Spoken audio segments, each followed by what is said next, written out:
মাসিমণি, তুমি এখানে হঠাৎ? দিদুন তো বাড়িতে নেই। তোমার দিদুনের সঙ্গে দেখা করতে তো আমি এখানে আসিনি। সত্যি কথা বলতে কি, হঠাৎ করেও আমি এখানে আসিনি।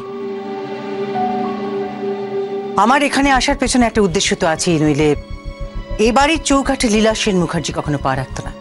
কি উদ্দেশ্য? সত্যি কথা বলবে?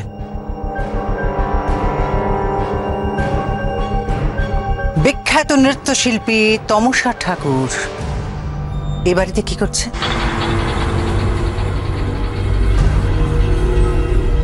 নাকি তমসা ঠাকুরের আড়ালে সে আসলে ঝিল? কি হলে উত্তর দাও, উত্তর দাও আমার কথার। মাসিমণি, 1 মিনিট। তুমি এভাবে তমসা ঠাকুরকে অপমান করতে পারো না, সেই অধিকার তোমার নেই। ও আমাদের গেস্ট। হ্যাঁ, ওকে ঝিল বৌদির মতো দেখতে, ওর সাথে ঝিল বৌদির সাদৃশ্য আছে, তাই জন্যই দিদু আবেগের বশে ওকে এখানে এনেছে। সেই কথাটা আমি ওর মুখ থেকে শুনতে চাই, ওর মুখ থেকে।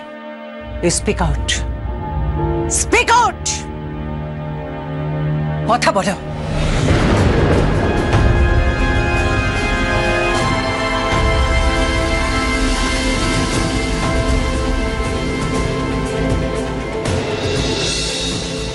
দাঁড়াও।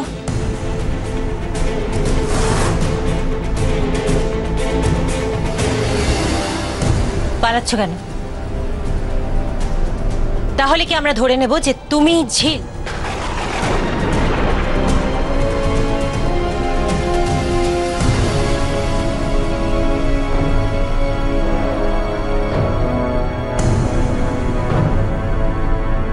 না, আমি ঝিল নই,